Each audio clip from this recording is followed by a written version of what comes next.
Olá, pessoal, que bom ter você de novo comigo. Eu sei como que é a nossa rotina, né? Difícil, eu sei que é um esforço pessoal estar aqui para conseguir dar esse primeiro passo aí rumo à sua transformação. E eu, nesta aula, vou te mostrar o porquê os bioativos injetáveis são realmente uma chave, uma ferramenta que é capaz de transformar a sua prática clínica de uma maneira rápida. Eu já estou vendo você, depois que terminar ali as 4 aulas, aplicando tudo que aprendeu aqui, e eu quero muito que você verifique rapidamente esses resultados nos resultados clínicos e também laboratoriais dos seus pacientes e que você possa realmente transformar a sua jornada, dar esse passo aí em direção da aquisição desse conhecimento tão importante para acompanhar a evolução da medicina, que já está na era da medicina regenerativa. Nesse curso, o que esse curso tem de diferente dos demais cursos de injetáveis? Tem um método que eu chamo de base, né, que a gente utiliza uma pirâmide. É um método onde você vai conseguir desenvolver um raciocínio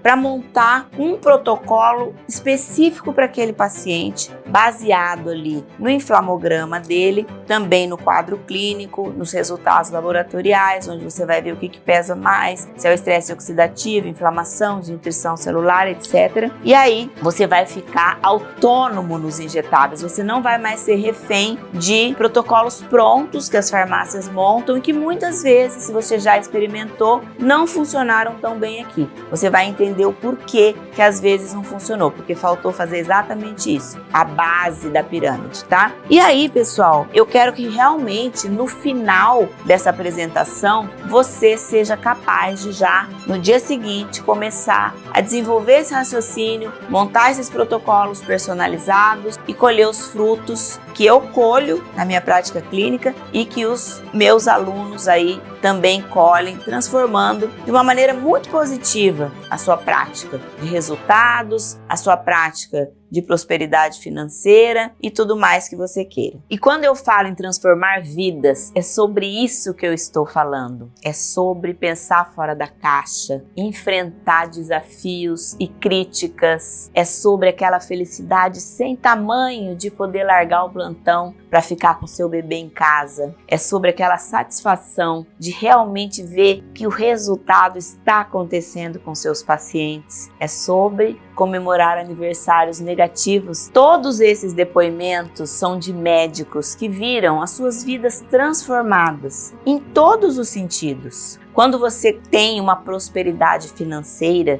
que você consegue organizar mais a sua vida profissional, isso vai impactar em menos excesso de trabalho, mais tempo com a sua família, mas também em qualidade do seu trabalho. Você vai poder fazer uma consulta muito mais minuciosa, dar atenção para o seu paciente, desenvolver os protocolos específicos e para aquela pessoa individualizados, colher os frutos disso, se tornar uma referência, ou seja, é uma transformação em todos os âmbitos da vida do médico, desde o âmbito profissional até o âmbito familiar e também no âmbito financeiro. E eu quero você dentro desse grupo, que é um grupo que está se tornando uma comunidade médica de médicos regenerativos e que usam nas suas práticas os bioativos injetáveis. Nós somos uma comunidade que se auxilia, que tem grupos de WhatsApp, que estão sempre nos comunicando, informando sobre novos protocolos, sobre novos bioativos, e eu quero muito você parte dessa comunidade. Então eu quero que você veja esses depoimentos, para que você possa se inspirar e dar logo esse primeiro passo em busca da revolução na sua carreira. O nosso meio médico é muito realmente agressivo com relação a isso, né? Então é normal que em todo meio que a gente tá, a gente recebe muita crítica, a gente escuta falar muitas coisas, mas como eu vivi isso há muito tempo, por conhecer a doutora Andréa há muito tempo, eu vi o resultado empírico disso. Então, assim, é indiscutível o resultado que um paciente teve antes de fazer os procedimentos, as consultas, as orientações e o resultado após tudo isso. Eu falei, gente, é sobre isso. É sobre mudança de paradigma, mudança de postura como médica, é o novo, é a medicina do futuro. A medicina, ela muda a cada dia, quiçá a cada ano, e são coisas que a gente não aprende na faculdade, não aprende na vida, e ninguém vai virar para você e falar, olha, existe uma coisa aqui que é muito bacana e você precisa fazer porque você, de fato, vai mudar a vida de uma pessoa. Qual que é o sentimento? O que isso te gera? Ah, cara, a felicidade é o tamanho do mundo. Eu não vejo a hora de poder largar esses plantões e vida. Entender meus pacientes, partir para casa, curtir meu neném, pegar uma praia. E como disse a doutora Andrea, os aniversários negativos, né?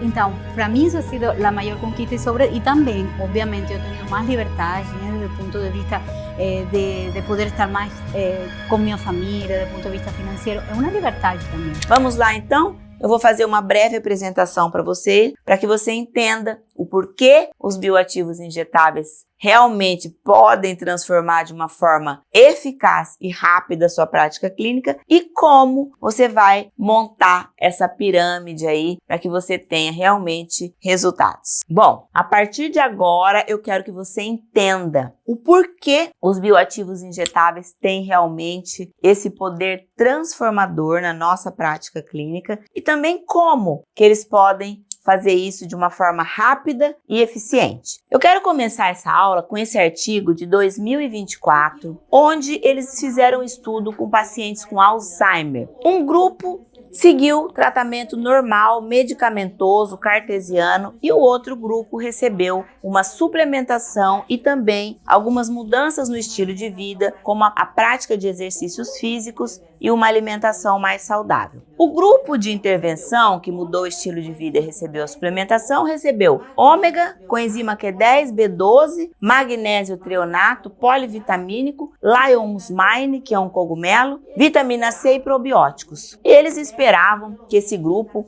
pudesse, assim, pelo menos estacionar a doença. Mas olha só a surpresa. Antes de mais nada, eles fizeram análises cognitivo-comportamentais e fizeram também várias análises de biomarcadores, inclusive do comprimento dos telômeros, placa beta-amiloides, beta-hidroxibutirato. E olha só o que eles encontraram. Eles encontraram que o grupo que levou o tratamento tradicional com remédios teve uma progressão natural da doença. E o grupo que fez mudança do estilo de vida e a suplementação não só estacionou a doença, mas regrediu a doença, inclusive com alongamento dos telômeros, o que demonstra uma reversão do envelhecimento biológico celular. Esse outro artigo fala a respeito de uma resistência ao hormônio tiroidiano. Esse estudo foi feito em pacientes grávidas com diabetes. E aí, o que eles encontraram? Que todos esses nutrientes aqui, iodo, selênio, zinco, ferro, magnésio, vitaminas A e D, ácido pantotênico, antioxidantes, B12, B9, colina, são interdependentes e a deficiência de um ou mais pode comprometer a eficácia do T3. Manter um equilíbrio adequado por meio da dieta ou suplementação é crucial para otimizar a função tiroidiana e a regulação metabólica. Ou seja, não adianta nada você prescrever hormônio tiroidiano se a pessoa tiver insuficiência desses micronutrientes, porque a chance de não funcionar bem é grande. Outro estudo, agora de 2023, mostrando pela primeira vez que o cérebro de pessoas com Alzheimer tem 50% a menos de quantidade de determinados nutrientes que eles listaram aqui, como a luteína, zeaxantina, licopeno, anidroproteína, vitamina A, E, enfim, deficiência nutricional, mais uma vez, nos pacientes com Alzheimer. Eu falei para vocês na outra aula que eu uso alguns geroprotetores como a melatonina em altas doses, 50 a 60 miligramas, em situações que eu quero reverter o envelhecimento biológico, Alzheimer, infertilidade, câncer, disfunção erétil. E tá aqui esse artigo falando do papel da melatonina na doença de Alzheimer, né? Ela faria uma redução na formação da placa beta-amiloide e facilita a depuração da mesma. Inibe também a fosforilação da proteína tau preservando a função neuronal, diminui citocinas inflamatórias e o estresse oxidativo, aumenta a acetilcolina, melhora a memória, inibe a citosidade do sistema glutaminérgico e também melhora o humor, o sono e a cognição. Tá aqui então a nossa melatonina fazendo toda essa modulação dentro do nosso sistema nervoso e melhorando também o ciclo circadiano, a cognição, a função motora, o humor e também a resposta ao estresse. Mas será que é mesmo novo isso? Será que é tanta novidade assim o uso de injetáveis? Na verdade, isso em 1959 no Canadá já se usava vitamina C em câncer para melhorar a remodelação do colágeno. Linus Pauling, em 1970, mais ou menos, usava também altas doses de vitamina C em pacientes com câncer e aumentou a sobrevida desses pacientes aí em até 300 dias. Ainda entre 1960 e 1970, John Myers, ele tinha limitações na suplementação de nutracêuticos via oral e ele achou que era justificável fazer via parenteral e ele começou a usar uma mistura nutricional endovenosa com nutrientes para nutrir as células do corpo, que é uma coisa que eu bato demais. Em 1975, essa Academia Biológica de Los Robles fazia administração endovenosa também de minerais e vitaminas. Muito bem, por uma questão conceitual só, a gente precisa diferenciar nutracêutico de bioativo. Nutracêutico é realmente nutriente. E bioativo vem, por exemplo, de planta, fitoterápicos, como o resveratrol do vinho, as epigalocatequinas do chá verde e etc. e tal. Apesar disso não ser novo, existe uma trend mundial, né? O uso de bioativos injetáveis é realmente uma tendência mundial. A gente vê muito nos Estados Unidos, no Canadá, a gente vê na Austrália, em Londres. Eu mesmo tive a oportunidade de visitar uma clínica em Dubai, muito interessante. Então isso é uma tendência mundial e o Brasil não está fora dessa tendência. Mas como então que eu vou colocar a prática de injetáveis na minha rotina? O mais importante aqui é você entender que usar protocolos prontos muitas vezes não dá resultado. E o que eu vou te ensinar é um método. Método é diferente de protocolo, para que você possa realmente ter um resultado mais efetivo. Protocolos são engessados, genéricos, mas servem como base para um método que a gente desenvolveu. Qual que é, então, o grande diferencial do uso dos bioativos na forma injetável? É a biodisponibilidade desses bioativos. Esses bioativos, eles vão chegar dentro da célula, que é onde eles devem chegar, onde eles precisam chegar, com muito mais eficiência. Então, quando você usa uma via intravenosa, você pode chegar a ter uma biodisponibilidade de até 100%. A gente fala em torno de 99%. Quando você faz via intramuscular, essa biodisponibilidade varia entre 75% e 100%. Da mesma forma, a via subcutânea. Agora, a via oral, você vai ter uma variabilidade de 5% a menos de 100%. Você nunca tem 100% com a via oral. Muitos poucos bioativos são absorvidos bem por via oral, né? As vitaminas lipossolúveis, por exemplo, é absorvida bem por via oral, mas a maioria das vitaminas hidrossolúveis não é, aminoácidos, uma série de coisas. E também a via oral tem o efeito de primeira passagem hepática, que gera uma perda e algumas vezes até uma intoxicação. A via transdérmica você pode chegar a ter uma boa absorção, mas ela é uma via mais lenta, não tem o primeiro efeito de passagem, mas a gente fica com uma miligramagem muito imprecisa, porque você tem que fazer uma dose às vezes um pouco maior para que aquilo atravesse a pele e chegue lá dentro da célula. Além disso, olha só, o nutriente, ele tem que chegar na nossa unidade morfofuncional, que é a célula. Só que olha só, pessoal, hoje em dia o solo nosso tá pobre, não tem a mesma quantidade de nutrientes, está contaminado por metais como cádmio, alumínio. Isso interfere demais na qualidade nutricional daquele alimento. Além disso, nós temos um excesso de junk food, fast food, que ali não tem tem tudo, menos nutriente, não é verdade? Além disso, o nosso planeta está totalmente poluído, né? Os rios estão contaminados ali com metais, agrotóxicos, enfim, bisfenol, esquenta plástico. Então, esses poluentes também interferem não só na qualidade do alimento, mas também na absorção desses alimentos. Quem não tem algum grauzinho de disbiose intestinal, até por morar no planeta Terra, por de vez em quando tomar um remédio, um antibiótico ou um antiácido, ou porque come muito açúcar, refrigerante, alimentos processados, enfim, a disbiose também atrapalha a absorção dos alimentos. Uso de fármacos, né? Diversos fármacos, como os inibidores de canais de cálcio, os antiácidos, muitos psicotrópicos. Então, muitos fármacos interferem também na absorção dos nutrientes. O próprio cozimento dos alimentos interfere na qualidade, na quantidade de nutrientes que esse alimento tem. O fato de você cortar, picar, triturar, tudo isso impacta na quantidade de nutrientes dos alimentos.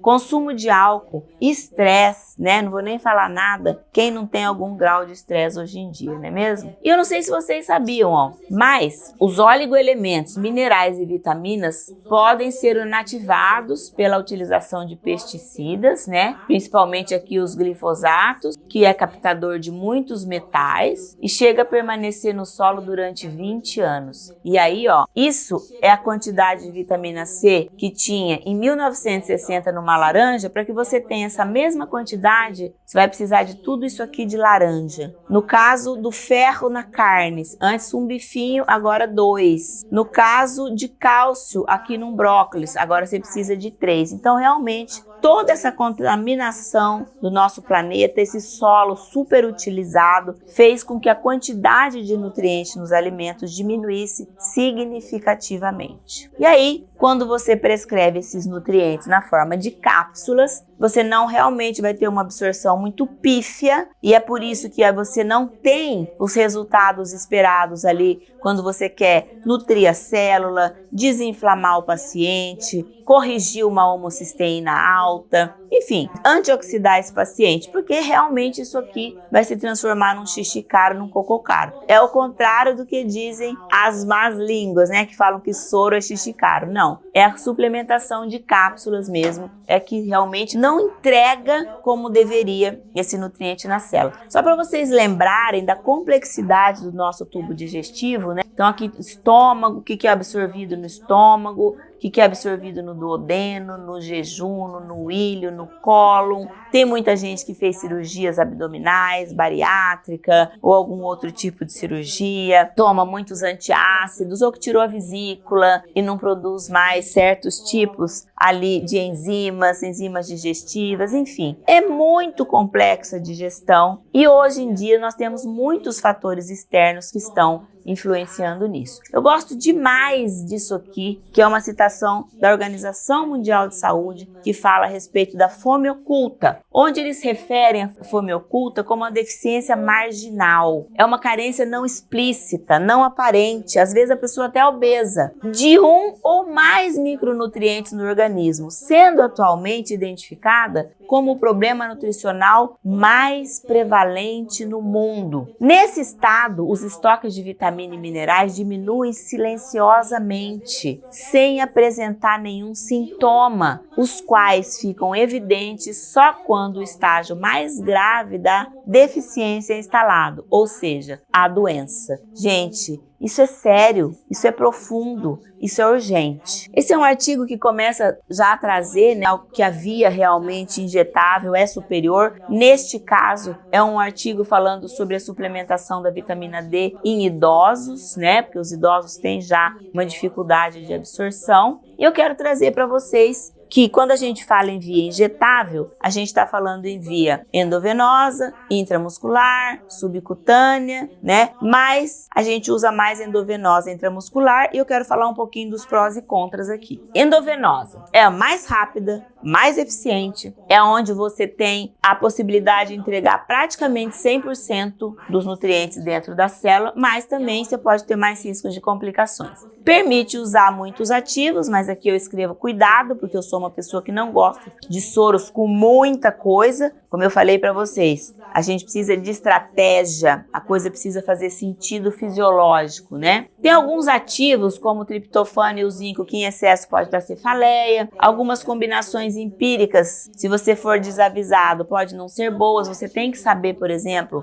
que existe uma relação de proporcionalidade entre o cobre e o zinco, entre a niacinamida, para que quando você faça a administração dessas substâncias, você faça da maneira adequada. Tem que saber que misturar minerais com vitamina C pode oxidar. Tem que levar em consideração o pH na hora de fazer a diluição. E lembrar que existem idiosincrasias, como por exemplo a tiamina, que é de uso exclusivo intramuscular. A gente tem que prestar atenção de quando você vai fazer uma solução, né? Ela deve ser isotônica ou levemente hipotônica para ser tolerada pelos eritrócitos. Então a gente tem que manter aí um pH entre 6 e 7,5, que esse pH o nosso sangue tem a capacidade de tamponar, tá? Então lembrando que a B1, uso exclusivo intramuscular. E os intramusculares, né? Quais são os prós e contras? O tempo de absorção depende do tipo de bioativo injetado. Os oleosos, eles costumam fazer um depósito, então eles têm uma absorção mais lenta do que os hidrossolúveis, tá? O aquoso é mais rápido, então o oleoso depósito, pH neutro é mais doloroso,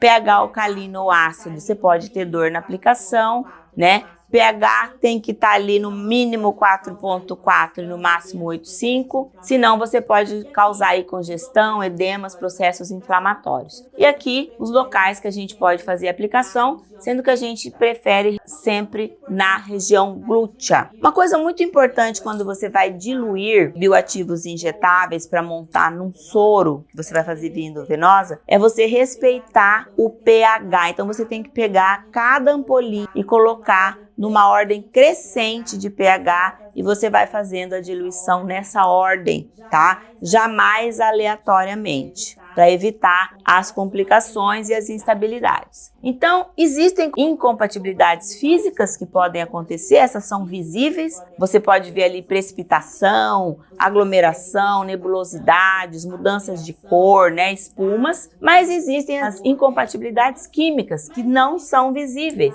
E aí pode alterar o seu resultado, pode gerar componentes tóxicos, né, idiosincrasias, fazer choque pirogênico, por exemplo, tromboflebites, embolias, e a maioria das vezes que isso acontece, o problema é o pH. Não se respeitou aquela hierarquia do pH para se fazer a diluição dos bioativos no soro. Qualquer dúvida, não hesite em consultar um farmacêutico da sua confiança, né? Como a gente sempre consulta ali os farmacêuticos das farmácias responsáveis pela dispensação, eles são super solícitos e podem te auxiliar qualquer dúvida que você tenha. Além disso, pode existir instabilidades, como por exemplo, oxidação de agentes antioxidantes expostos à luz, como o alfa-lipóico, glutationa, vitamina C. Radiação ultravioleta também pode causar instabilidade no complexo B, na vitamina C, pode acontecer hidrólise de aminoácidos quando você coloca em solução ácida. Então, por isso que muitas vezes aquele soro mistureba, né? Esses dias eu tive uma paciente que teve uma reação grave, ela me ligou, atendi, e a gente tentou entender, então ela tinha misturado minerais com vitamina C, com pool de aminoácidos. Eu já falei duas coisas para vocês aqui, minerais com vitamina C, pode ocorrer oxidação desses minerais, né? E aqui, ó, pode acontecer hidrólise do aminoácido quando em solução ácida. E tinha vitamina C, que é uma solução ácida. Então, isso pode gerar realmente instabilidades no produto, efeitos colaterais e às vezes até a falta do efeito, tá? Bom, algumas vantagens da via parenteral, então. Por exemplo, a vitamina C via oral, concentração plasmática dela aumenta apenas 25%. Enquanto que a EV aumenta 12 vezes a mais. O magnésio endovenoso chega a triplicar o nível sérico, enquanto o oral praticamente não muda. Efeitos farmacológicos dos nutrientes exigem doses mais altas, não só nutrientes. Vou dar um exemplo clássico para vocês. Um hormônio, melatonina, a dose fisiológica da melatonina é 500 mg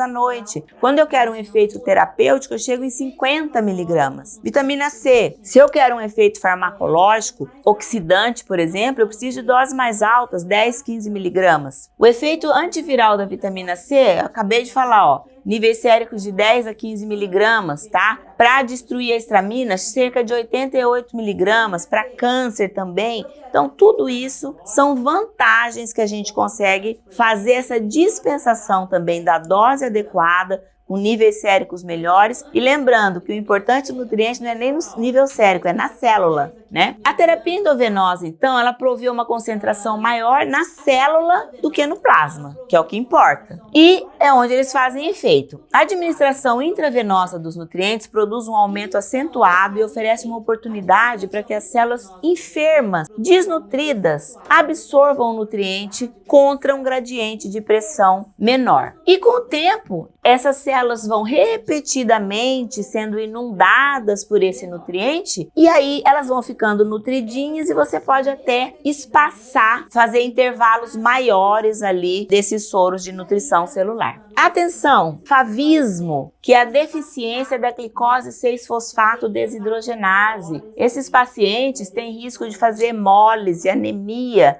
se você usar, por exemplo, doses mais altas de vitamina C, de azul de metileno, de vitamina K, tá? Então esse é um exame que você tem que ter no seu portfólio para você saber se esse seu paciente tem insuficiência da glicose 6-fosfato desidrogenase. Mas vamos lá. Andréia, você falou que nós temos que prestar atenção na célula, que é a nossa unidade morfofuncional. É lá que nós temos que olhar. E o que a nossa célula precisa para viver? Nutrição, mas também precisa de um terreno biológico limpo, também precisa de hormônios, precisa de uma boa noite de sono, precisa de exercícios, de controle do estresse, de um intestino funcionando bem. Então, o estilo de vida é muito importante. E aí, pessoal, nós estamos na época da epigenética, onde nós temos que nos preocupar com uma nutrição personalizada. E olha só o que acontece. Quando você fala da metilação do DNA, a gente sabe que a metilação é totalmente dependente dos nutrientes. Eu vou falar dela para vocês mais para frente. Só que o caminho desses nutrientes até da nossa boca até o núcleo lá no nosso DNA é longo, ó, caminho longo. A ingesta, o nutriente tem que ser absorvido,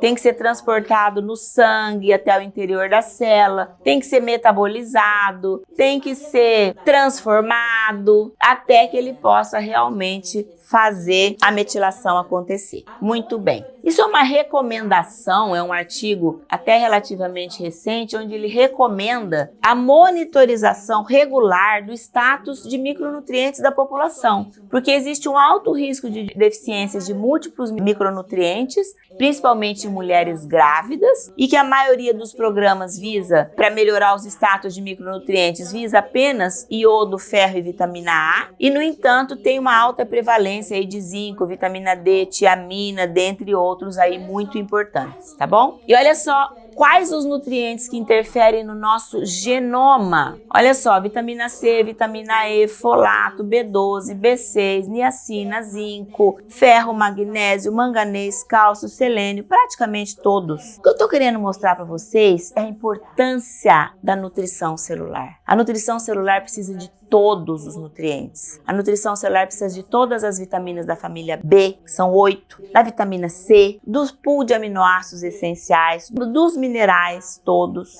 e também das vitaminas hidrossolúveis. E aí é que a gente tem que voltar então o nosso olhar para a nossa unidade morfofuncional e também para o núcleo da nossa unidade morfofuncional, que é onde está o nosso DNA, e também para a nossa mitocôndria. Então, o que precisa para a célula funcionar? Vitaminas, minerais, antioxidantes, aminoácidos e hormônios. E o que atrapalha o funcionamento da célula? Inflamação, estresse oxidativo, glicação, intoxicações e insuficiências hormonais. É isso que a gente tem que ter em mente. Lembrando que os hormônios são mensageiros que vão lá nas células para dar ordens para as nossas células. Então, manter níveis hormonais ótimos também é muito importante. E temos que olhar para as nossas little aliens, nossas pequenas aliens, nossas mitocôndrias, que é a organela que é responsável pela produção de energia na nossa célula e que tem que manter uma intensa comunicação com o núcleo para que essa célula mantenha sua função ali a todo vapor.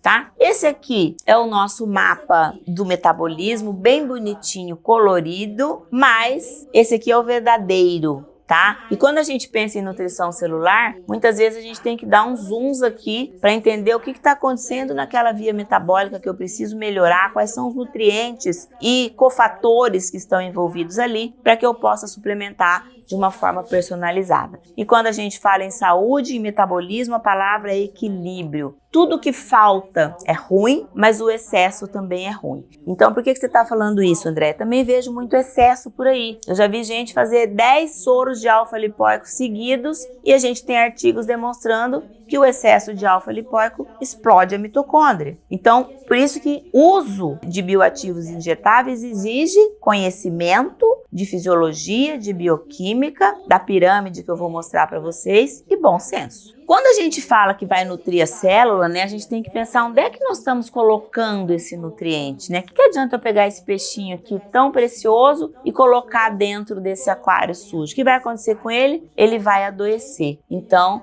nós precisamos lembrar do nosso terreno biológico, de limpar esse terreno biológico. Primeiro, de conhecer a situação desse terreno biológico, se ele está contaminado por metais pesados, por disruptores endócrinos, etc. E fazer, então, a limpeza e a quelação, tá? O primeiro passo para você montar uma estratégia específica para o seu paciente é conhecer os seus biomarcadores biológicos. E, de uma forma didática, eu acabei distribuindo aqui para vocês os marcadores de risco cardiovascular, que são PCR ultrassensível, homocisteína, a relação triglicerídeo-HDL, a apolipoproteína B com a lipoproteína A e o ácido úrico, que vai fazer um estresse oxidativo endotelial. Os marcadores de metabolismo energético, ácido úrico, resistência insulínica, a insulina basal, curva de insulina, a hemoglobina glicada, os índices OMA-IR e OMA-beta e também os triglicerídeos e a própria gordura visceral, que a gente sabe que é uma máquina de produzir citocinas inflamatórias. Marcadores gerais, como novamente o PCR ultrassensível, o fibrinogênio, a ferritina, as transaminases e também a relação neutrófilo-linfócito e o SHBG, que quando está muito baixo é um marcador de inflamação crônica subclínica. Além das interleucinas 1,6,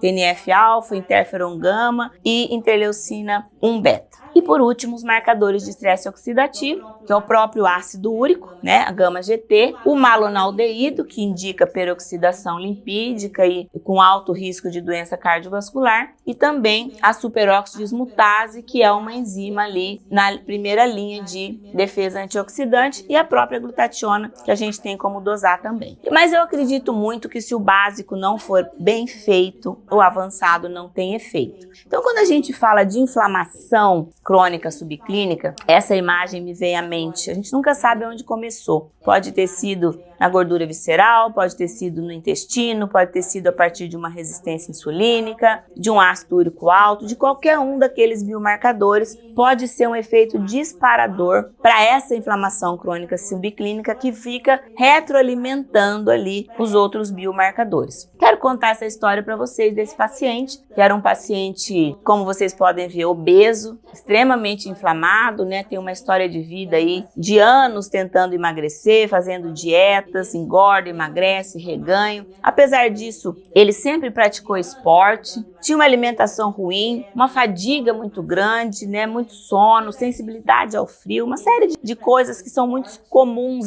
aos pacientes que vocês vão receber no consultório. E os exames dele de entrada eram esses aqui, ó, uma vitamina D muito baixa, um ácido úrico muito alto, né? Tinha também uma apolipoproteína B bem alta, mais alta do que a apolipoproteína A.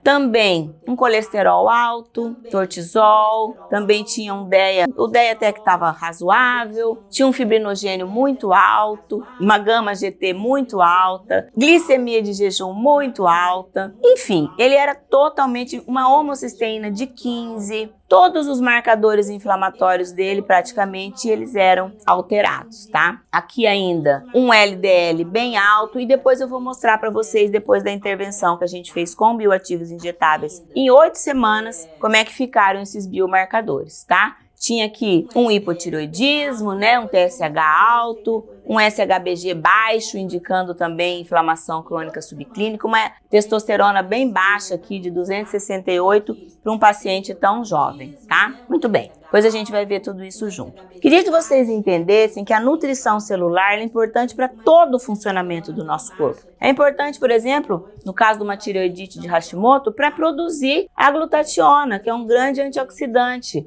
Aqui a gente está precisando de vários aminoácidos, né? A gente está precisando de selênio, a gente está precisando de B3, de P1, de magnésio, de metionina, cisteína, glicina, glutamato, que são os precursores da glutationa. E se a gente não tiver esses nutrientes no nosso corpo, a gente não tem defesa antioxidante. Aqui eu vou falar um pouquinho a respeito da metilação, ó. Olha só o tanto de nutriente que a gente precisa para que a metilação ocorra no nosso corpo. Então a gente precisa, ó, de B3, de B1, de B2, de B12 e a gente aprende que a gente só precisa de B6, B9 e B12. Então quando o assunto é metilação, na verdade você precisa de metionina, de metilfolato, metilcobalamina, de NAD, B3, a gente precisa de magnésio, de B1, de B2 e de B6, tá?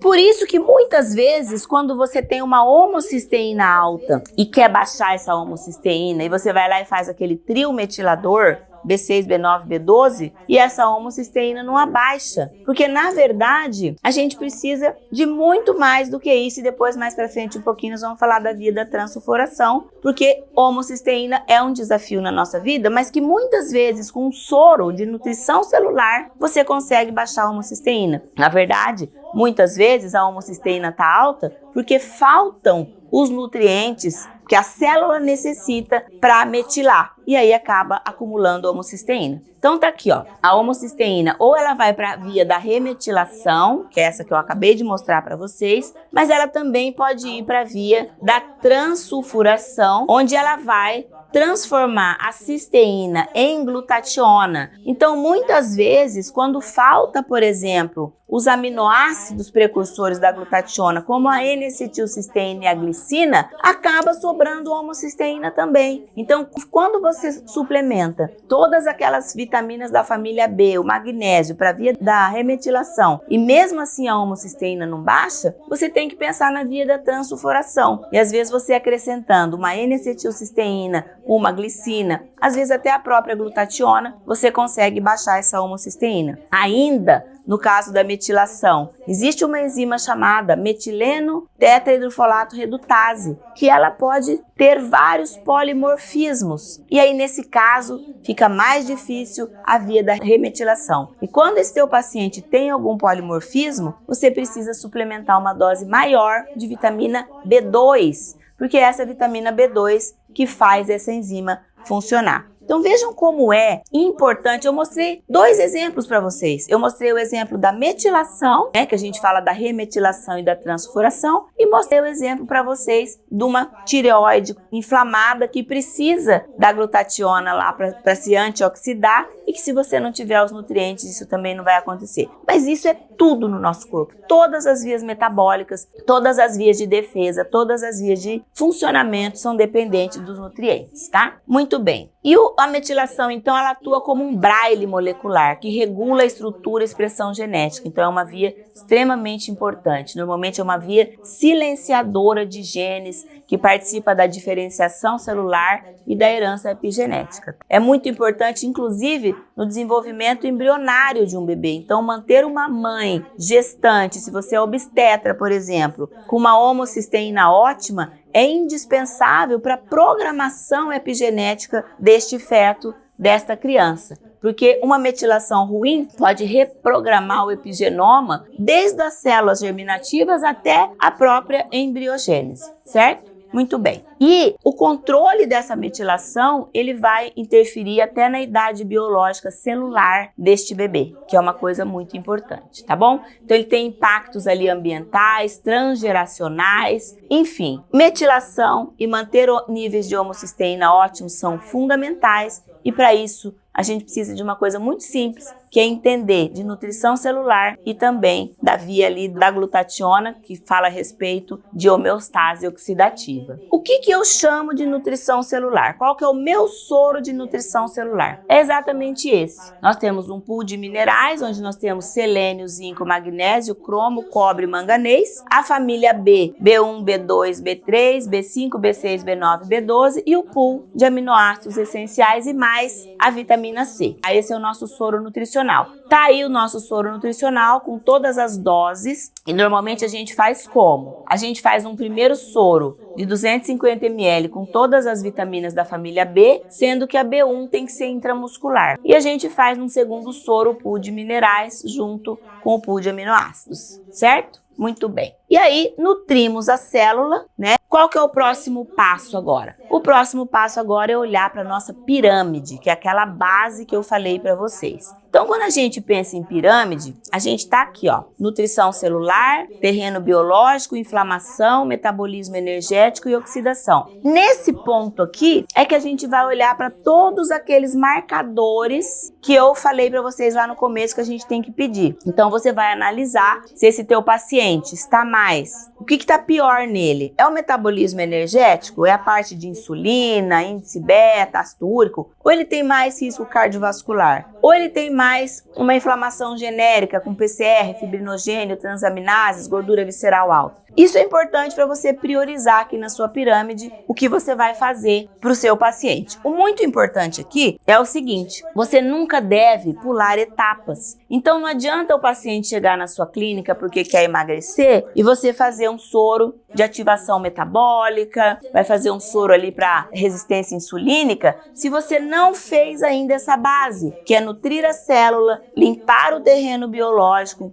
e tratar da inflamação, da homeostase oxidativa e também do metabolismo energético. Aí, depois de feita essa tarefa da casa, que é a base da pirâmide, você vai focar então em protocolos específicos para, por exemplo, composição física, lipedema, pacientes bariátricos, pacientes atletas, pacientes que precisam ganhar massa muscular, pacientes deprimidos, enfim, os protocolos específicos existem, devem ser usados, mas sempre após a base da pirâmide, porque quando você faz essa base, você deu condições de que o seu aquário, que o seu corpo, que as suas células recebam sim agora tratamentos específicos, injetáveis ou mesmo tratamentos biológicos. Eu falei para vocês, não adianta nada injetar uma célula-tronco no organismo que está sem nutrição e com terreno biológico ruim e totalmente inflamado e oxidado. Então, a base precisa ser bem feita. E você precisa perder tempo nessa base, pelo menos umas 12 semanas, às vezes até um pouco mais, dependendo da situação do paciente, tá? E quando a gente pensa em desinflamação, a gente tem que pensar nisso aqui, ó, fase 1 e fase 2 do detox hepático. Então, tudo que o nosso fígado precisa para desintoxicar, tanto na fase 1 quanto na fase 2. Então, tá aqui, ó, vitamina B12, B3, né? B6, ácido fólico, a própria glutationa, alguns cofatores como a vitamina A, vitamina C, vitamina E, minerais, zinco, selênio, cobre, a coenzima Q10, ou seja, a maioria das coisas já está na nutrição celular, tá? A maioria já está na nutrição celular e depois você pode, conhecendo isso aqui, implementar, por exemplo, uma coenzima Q10, né? Um piquenogenol, que vai auxiliar nessa fase 1. E a fase 2, que é basicamente aminoácidos, né? Glicina, taurina e glutamina que vão fazer glutationa e a N-acetilcisteína, né? Enfim, é uma fase mais de aminoácidos, mas que pode ser também implementados todos esses outros cofatores aqui que vão fazer com que essa detoxificação ocorra de uma forma ainda mais eficiente. Mas vocês perceberam que o simples fato de nutrir as células já faz com que essa detoxificação aconteça de uma forma eficiente? Entretanto, tem alguns pacientes que estão muito inflamados, né? Tem muitos pacientes que estão ali realmente, às vezes até numa situação de esteatose hepática,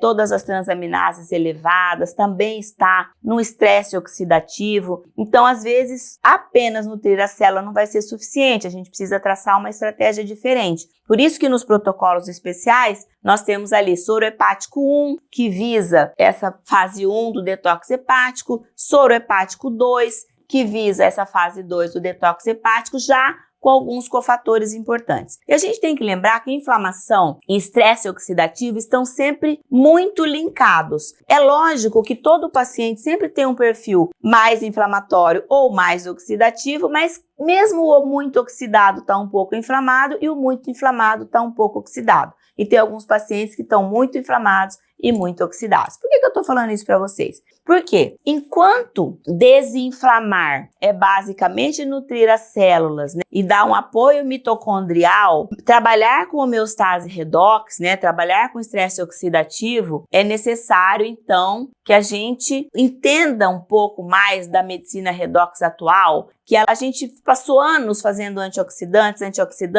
e a ciência entendeu que isso não era o suficiente, que não estava resolvendo o problema. Por quê? Porque quando você dá um antioxidante e ele vai lá e se liga naquela espécie reativa de oxigênio, para anular essa espécie reativa de oxigênio, ela anula. Só que ele se torna oxidado e ele precisa ser anulado por um outro ativo antioxidante. Por isso a gente fala hoje na cascata, a gente tem que respeitar a cascata hierárquica da oxidação. Então a gente tem um antioxidante mais potente que é o NAD, depois é o alfa-lipoico, depois é a glutationa, coenzima Q10, vitamina A, né? Então hoje em dia, usar precursores de antioxidante ou antioxidantes mais brandos é muito interessante, mesmo quando você usa um mais forte. Então, por exemplo, vou fazer uma glutationa, que é um antioxidante bem forte, ou um NAD mesmo, ou um alfa-lipoico, são 3 antioxidantes fortes. Eu sei que eles vão fazer um trabalho de antioxidação potente, mas que esse trabalho de antioxidação potente vai gerar novas espécies reativas que precisam ser anuladas por outros antioxidantes mais fracos, como, por exemplo, a coenzima Q10,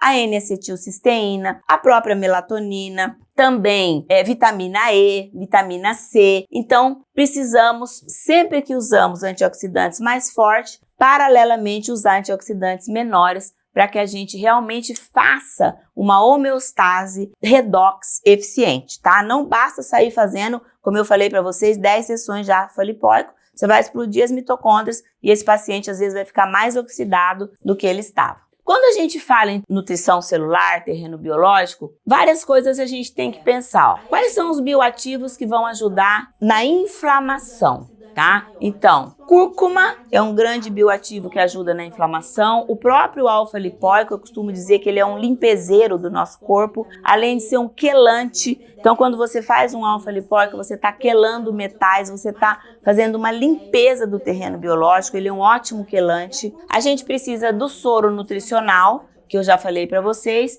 e dos aminoácidos essenciais também, tá? Além da cúrcuma e do alfa-lipoico, aí a gente tem que pensar aqui em oxidação. Então, quem seriam os antioxidantes maiores? Principalmente o NAD, a glutationa e o próprio alfa-lipoico. E aqui a gente viria com alguns outros menores, como a vitamina E, a coenzima Q10, a vitamina C, o PQQ é um antioxidante mais potente que a Q10, o resveratrol é um antioxidante e a cúrcuma também pode funcionar como antioxidante. E quando a gente pensa em metilação, que é abaixar a homocisteína, eu tenho que pensar em fazer a família B inteira, usar magnésio, que é um grande cofator, e o NAD, que é um outro cofator. E outra coisa que eu tenho que pensar aqui é em usar a N-acetilcisteína para melhorar a via da transsulforação, certo? Como é que eu sei se o meu paciente está inflamado? Então, eu vou dar uma dica aqui, como é que você vai distribuir esse soro seu, uma coisa bem prática. Se o teu paciente tem um PCR ultrassensível alto, normalmente, uma fórmula que você vai fazer para ajudar a baixar esse PCR é o ômega 3. Então, você vai fazer doses mais altas de ômega 3 por via oral. Agora, se o teu paciente tem um fibrinogênio alto, você vai poder usar o alfa-lipoico, você vai poder usar o glutatión, a vitamina C e os soros hepáticos 1 e 2. Tudo junto, Andréia? Não. Você vai escolher. Normalmente eu gosto de começar com o alfa-lipoico, justamente por ele ser um quelante. Então ele vem, faz uma limpeza, o primeiro sorinho seria um alfa-lipoico, que ele dá aquela limpada no terreno biológico. O segundo seria de nutrição celular, que você limpou, agora você nutre a célula e agora você vai começar a desinflamar. Aí você pode optar. Se esse paciente, você acha que ele tem um potencial oxidativo, tem uma ferritina muito alta, eu optaria pela glutationa. Agora, se ele é um paciente que tem transaminases mais alteradas, talvez eu fizesse o hepático 1, hepático 2 e a vitamina C. Lembrando que se o paciente tem fibrinogênio alto e PCR alto, é muito importante que você faça por via oral anatoquinase para bloquear o efeito ali sobre o plasminogênio que o PCR tem. Tá? Se o meu paciente tem uma homocisteína alta, o que eu vou fazer para ele? Eu posso fazer o soro da metilação, que é o trio metilador, ou eu posso fazer o soro nutricional. Qual que a Andrea prefere? O soro nutricional, porque o soro nutricional é mais completo. Muitas vezes você vai fazer o trio metilador, que é o da metilação, e não vai melhorar muito essa homocisteína. Quando você faz o nutricional, você vai estar dando todos os nutrientes necessários para a remetilação, essa homocisteína vai baixar de uma forma mais eficiente. Se mesmo assim essa homocisteína não baixar, você vai pensar em duas coisas. Ou num polimorfismo da metileno tetrahidroxifolato redutase, aí você vai aumentar a dose do B2, ou que ele esteja com problema na via da transsulforação, então você vai dar para ele ou a N-acetilcisteína com a glicina ou a própria glutationa. Tá? Se esse paciente tem um ácido úrico alto, eu tenho que pensar que ele está numa fadiga mitocondrial. Se ele está numa fadiga mitocondrial, o que vai dar suporte para essa minha mitocôndria? O NAD, você pode fazer o NADH, o NAD+, as formas precursoras, né, a vitamina B3, o ribosídeo. Então nós temos várias formas de suplementar o NAD via injetável, pode ser feito via endovenosa, via intramuscular. Também a coenzima Q10, L-carnitina, ribose, tudo isso você pode colocar. E nós temos então, além desses ativos aqui, o soro mitocondrial 1 e mitocondrial 2, que vai ajudar ali na cadeia de elétrons, ajudar não só a questão da antioxidação na mitocôndria, mas o próprio funcionamento da mitocôndria, os bioativos que são importantes para a mitocôndria funcionar, tá? Se esse paciente tem uma insulina alta, uma resistência insulínica, eu vou usar bioativos como o picolinato de cromo, o booster morosil, o ativador metabólico, que são bioativos que vão ajudar a melhorar essa resistência insulínica e a melhorar o metabolismo energético. Paciente com ferritina alta, eu gosto muito do glutatión com vitamina C. E se esse paciente tem um SHBG muito baixo, a gente tem que pensar que tem interleucina 6 e TNF-alfa nesse fígado. E aí eu vou precisar usar, por exemplo, o soro hepático 1, hepático 2, diminuir a gordura visceral, otimizar o T3 desse paciente, porque sem T3 também não oxida o ácido graxo na mitocôndria. Preciso mudar hábitos de vida, porque não adianta nada a gente desinflamar daqui e o paciente continuar comendo alimentos processados, industrializados, açúcares, farinhas. Precisa fazer exercício físico, porque cada vez que você produz massa muscular, você está produzindo proteínas anti-inflamatórias, moduladoras do sistema imunológico, ativadoras de telomerase, está produzindo saúde, enquanto que a gordura visceral faz exatamente o contrário. Então, nós temos que focar ali para que esse paciente baixe sua gordura visceral, uma circunferência abdominal, aí, se for homem, abaixo de 88, se for mulher, abaixo de 78, ou na bioimpedância você vai ver ali uma gordura visceral em nível de 7, mais ou menos, seria ótimo, né? Isso aqui é uma dica, então, para que olhando para aquele inflamograma, você possa montar a sua estratégia para o seu paciente, tá? O que nós poderíamos, depois de ter sido feita essa base, né? Então, já fiz o soro nutricional, já quelei os metais, limpei o terreno biológico com alfa-lipóico, já dei assistência para fase 1, fase 2 do detox hepático, já dei assistência para o metabolismo redox, né? Para o metabolismo energético também da insulina, então já fiz a base da minha pirâmide. Agora eu preciso de alguns potencializadores. Aí a gente tem a cumina, que não é nutracêutico, mas é um bioativo importantíssimo, um bioativo que tem propriedades anti-inflamatórias, antioxidantes e geroprotetoras capazes de ajudar a reverter o envelhecimento biológico, assim como a melatonina e assim como o resveratrol, tá? Então esses 3 primeiros aqui, ó, são geroprotetores que podem e devem entrar aí no seu arsenal terapêutico desde a base, para te ajudar a potencializar os resultados de desinflamar e de antioxidar, mas também devem entrar lá no avançado, quando o seu objetivo for reversão do envelhecimento celular. Então olha só o pleiotropismo desses bioativos. O PQQ é um antioxidante 200 vezes mais potente do que a coenzima Q10, é um ativo que eu tenho feito só intramuscular, porque como ele é um antioxidante muito potente, ele pode trazer alguns efeitos colaterais de mal-estar no paciente. O Chronic é um ativo que eu gosto muito, que é o tocotrienol com geranil-geraniol, ou seja, tem antioxidante, que é a vitamina E, tem também anti-inflamatório e é também um geroprotetor capaz de ativar a telomerase. O piracetam e o azul-dimetileno são nootrópicos, né? Eles vão agir mais na saúde do sistema nervoso central, como nootrópico mesmo, melhora de cognição, de foco, de concentração, até doenças neurodegenerativas como Alzheimer, outros tipos de demência, Parkinson, depressão, dentre outros. Ocitocina, que existe injetável, eu uso muito ocitocina, por exemplo, para um COVID longo, que a gente precisa bloquear a proteína spike, que é um ótimo ativo para isso. Pacientes, por exemplo, mais ansiosos, pré-prova, atleta que faz provas mais difíceis e que são mais ansiosos, a ocitocina também ajuda bastante. O Morosil, que é um bioativo, que não é nutracêutico, mas é um bioativo que ajuda bastante ali a tratar o seu metabolismo energético, resistência insulínica e tudo mais.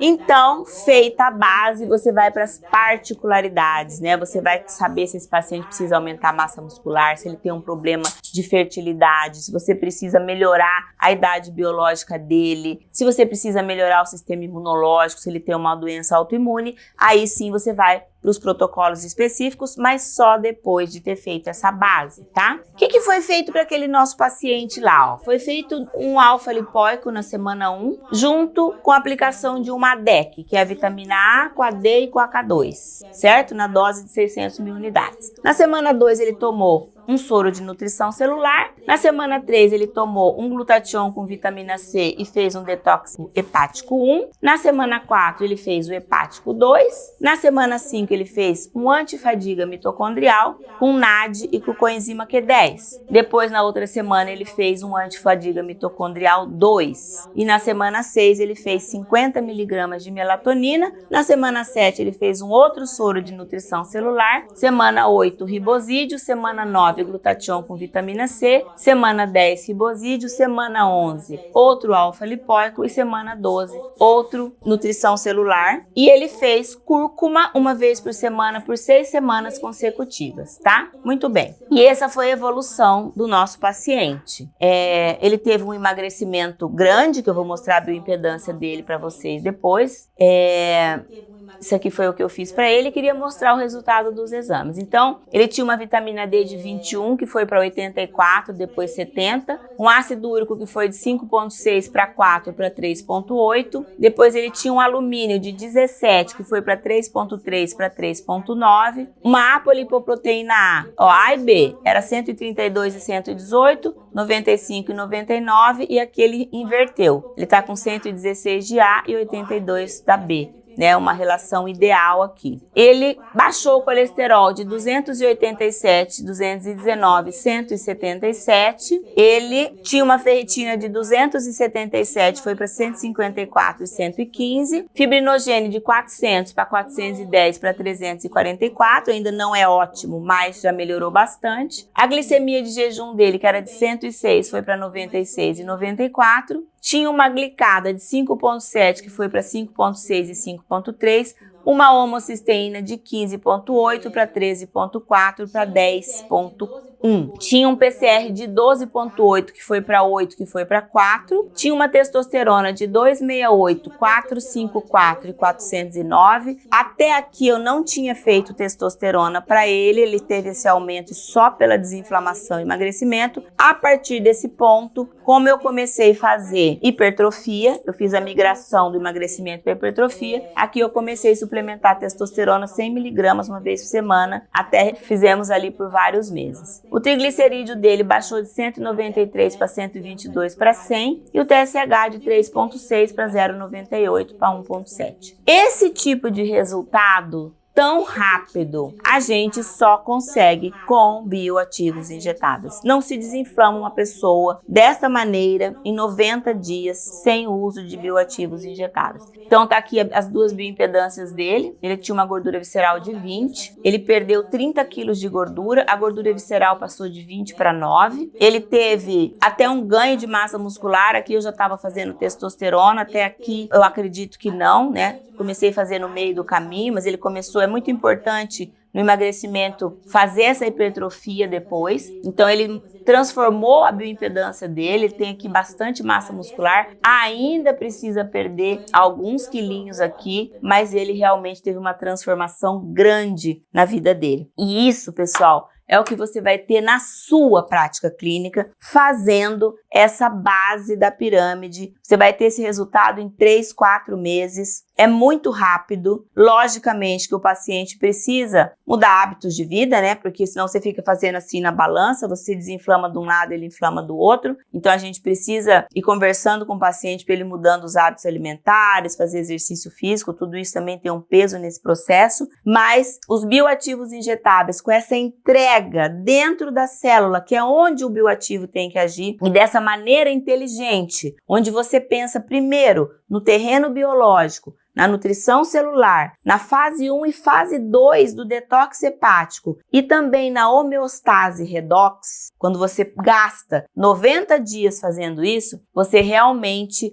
melhora esse terreno biológico, as células já estão nutridas e aí você pode partir para os protocolos, para as particularidades. Muita gente me pergunta, a cada quanto tempo você faz o soro nutricional? Depende um pouco, mas eu faço a cada 30 ou 45 dias, porque não sei se vocês lembram que eu falei que esses nutracêuticos vão invadindo as células por um gradiente osmótico ali, e aí essas células vão ficando nutridinhas, vão ficando saudáveis, e você consegue manter esse soro nutricional a cada 45 dias. Tem paciente meu que só toma soro nutricional a cada 45 dias, porque ele não precisa de mais nada. E tem alguns que depois que eu já fiz toda essa base e desinflamei, além do soro nutricional a cada 45 dias, eu mantenho. Aí eu vou ver o que ele precisa, vou nas particularidades. Aí eu quero saber se nós vamos precisar melhorar a massa muscular, se nós precisamos de um efeito mais nootrópico, se eu quero reverter a idade biológica dele, vou fazer geroprotetores, enfim, aí nós vamos. Se ele vai fazer uma cirurgia, eu preciso fazer um protocolo de pré-operatório. Se ele tem lipedema, é um dos protocolos mais recentes que eu criei. Então, se ele tem lipedema, posso fazer aí o protocolo para lipedema, para melhoria da performance esportiva. Então, depois de feita essa base, dessa forma sistematizada, fácil de fazer, baseada na nutrição celular, terreno biológico e nos marcadores inflamatórios, bem maceteadinho, do jeito que eu deixei ali para vocês, aí nós vamos partir para as particularidades. Como as particularidades são muitas, eu vou eleger aqui 2 protocolos para que vocês entendam como que a gente coloca esses bioativos dentro de alguns protocolos específicos. Eu não conseguiria falar de todos para vocês, mas eu vou falar de 2 protocolos para que vocês entendam como é que a gente pode colocar isso dentro de cada especialidade. Porque o ginecologista pode usar isso, o cirurgião vascular pode usar isso, o cirurgião plástico vai usar os protocolos. Isso é uma coisa que eu recebo demais de depoimento. Os próprios médicos mandam falar para mim, o paciente vai fazer cirurgia plástica, a gente faz o protocolo pré e pós-operatório, os médicos falam impressionante a sua recuperação, a sua cicatrização. Nós temos a particularidade dos pacientes bariátricos, que são pacientes que precisam demais. A via injetável é indispensável para a vida dele. No caso do lipedema também, os injetáveis estão transformando o tratamento de lipedema, acelerando demais o processo. Nootrópico também é uma coisa que funciona muito bem. Eu, por exemplo, quando vou dar aula para vocês, eu sempre tomo ali uma injeçãozinha de piracetam, que eu gosto muito, ou um sorinho nootrópico. E aquele que aquece o meu coração, que é o que eu gosto mais de fazer, que é trabalhar com idade biológica, reverter o envelhecimento celular, realongar telômeros, eliminar células zumbis e senescentes, xenomórficos, senolíticos, otimizar a via de NAD, né? E são muitos os protocolos e as oportunidades de uso. Eu quero destacar que, independente da sua especialidade, você sempre vai ter oportunidade de usar os bioativos injetáveis a seu favor. Se você for anestesista, por exemplo, com certeza você pode otimizar a vitamina D desse paciente ali dentro do centro cirúrgico, se ele tiver lá um exame mostrando uma vitamina D baixa, o que vai melhorar grandemente a segurança da sua anestesia. Se você for um cirurgião, usar os protocolos pré e pós-operatórios vai transformar a sua prática no sentido de cicatrização, de restabelecimento e de recuperação desse paciente. Se você opera pacientes, faz cirurgias bariátricas, todo esse protocolo da base aqui que eu mostrei antes da cirurgia e depois os protocolos dos bariátricos, quem trabalha com injetáveis vê que isso é um diferencial muito grande, porque você vai estar tratando o metabolismo energético desse paciente, então a perda de peso é muito mais eficiente, é muito mais perda de gordura do que de músculo. Ele provavelmente não vai ter compulsões outras, porque vai estar nutrido e não vai ter nenhum problema em produzir neurotransmissores muito importantes. Você vai conseguir conduzir esse paciente para hipertrofia. Se você for um dermatologista, nós temos ali bioativos, protocolos para cabelos, para unhas, para estímulo de colágeno. Ginecologista, então, nadando de braçada, inclusive na questão da fertilização, onde a gente precisa melhorar a qualidade e a quantidade de óvulos, de espermatozoides, né? Controlar endometriose, que a gente sabe que é uma doença inflamatória e também do sistema imunológico. Então, os bioativos injetáveis têm um protagonismo nisso também. Se você trabalha com performance atlética, nossa, eu tenho vários atletas de alta performance, maratonistas, ciclistas, triatletas, que se valem aí, eles fazem toda essa base, depois eles mantêm a nutrição celular cada 45 dias e fazem o protocolo do atleta antes de grandes provas, às vezes uma ocitocina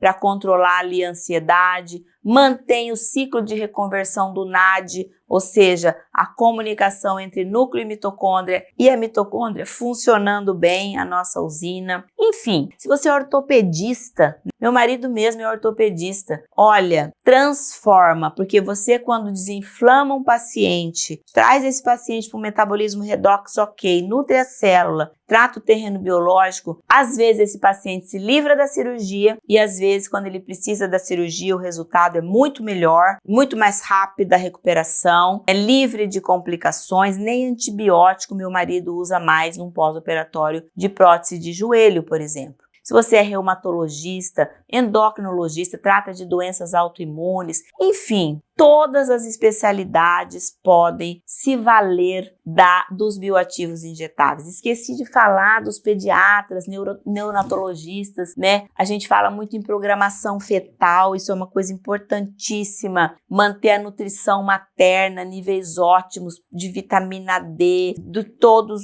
os nutracêuticos. Tem vários artigos que eu mostro nas minhas aulas sobre a importância desses bioativos para a programação fetal epigenética, que vai impactar não só na saúde do feto, mas do bebezinho que nasce e até a sua programação aí da sua vida adulta. A vida da própria gestante, né? Eu sempre falo para as minhas gestantes que elas precisam manter níveis ótimos de vitamina D, de nutrição celular durante toda a gestação. Ou seja, todas as especialidades, se ter apenas algumas aqui, vão poder se beneficiar do uso de bioativos injetáveis. Neurologistas que tratam doenças, demências, Parkinson, perdas cognitivas, síndrome pós-Covid, né? Acabar ali com a proteína spike. Ou seja, pessoal, todas as especialidades. Eu escolhi mostrar para vocês um protocolo novo, que é o protocolo de lipedema. Quando a gente pensa em lipedema, ela é uma doença multifatorial que tem um peso hormonal, inflamatório,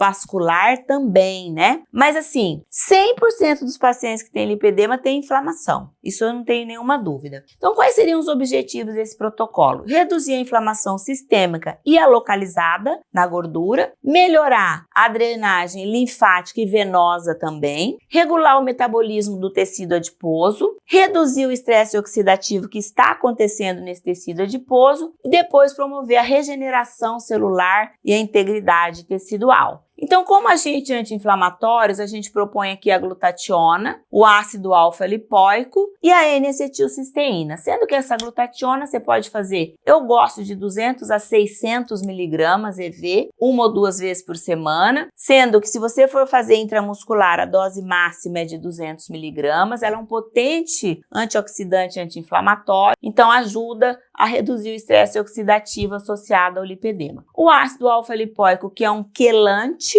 também potencializa a glutationa. Lembra que eu falei para vocês, quando você bota um antioxidante forte, ele faz uma antioxidação, mas ele gera uma oxidação. Então vem o ácido lipóico para regenerar a glutationa, tá? Também reduz a sensibilidade à insulina. Normalmente essas pacientes têm resistência insulínica e o alfa-lipóico é potente para ajudar a melhorar a resistência insulínica e também a inflamação. E a N-acetilcisteína, que é um precursor da glutationa. Falei para vocês da importância de manter ali antioxidantes mais fracos, né, e precursores de antioxidante, e ela também auxilia na desintoxicação celular, lá na fase 1 do detox hepático, não sei se vocês estão lembrados, e reduz a inflamação. A L-carnitina é importantíssima para a oxidação dos ácidos graxos na mitocôndria, né? Então, isso melhora o metabolismo do tecido adiposo, melhora também a circulação e ela também reduz a fadiga muscular, já que ela melhora a ação mitocondrial. Pode-se usar a toxifilina, nesse caso agora subcutâneo, via subcutânea, para melhorar a circulação. E também o piquenogenol, que você pode fazer intramuscular ou endovenoso, que melhora a elasticidade vascular e reduz a inflamação. E para modular o tecido adiposo, a gente vai usar famílias do complexo B, B6, B12, B5,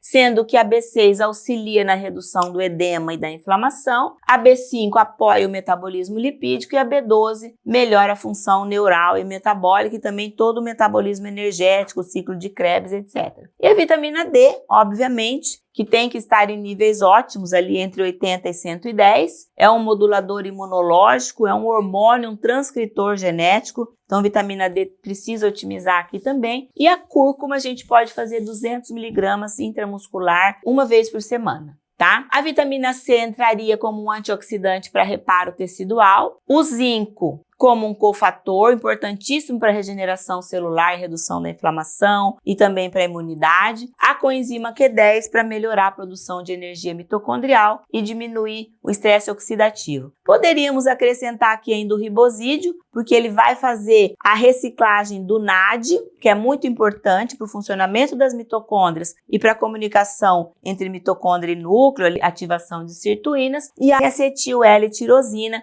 que faz uma hormese mitocondrial, faz um estresse mitocondrial que vai no final fortalecer, melhorar essa biogênese mitocondrial, eliminar mitocôndrias disfuncionais e deixar apenas mitocôndrias funcionais. Tá? Podemos também usar o booster morosil, que é aquele extraído da laranjinha vermelha. Ela está muito associada à redução da adipogênese, da melhoria do metabolismo dos lipídios, flavonoides, como epigalocatequinas, enfim, de novo a vitamina C. E tudo isso com o objetivo de redução de gordura corporal, ação antioxidante, modulação inflamatória, melhora do perfil lipídico e controle glicêmico. Vocês fariam aí uma fase de ataque que poderia durar 6 semanas com esses soros distribuídos em 2 vezes por semana e depois uma fase de manutenção, um sorinho 1 vez por semana por 12 semanas. Isso está revolucionando o tratamento do lipedema, juntamente, lógico, com a parte hormonal. Então, algumas vezes a gente precisa modular o metabolismo do estrogênio, né? Às vezes precisa colocar ali uma gestrinona e também com a mudança do estilo de vida,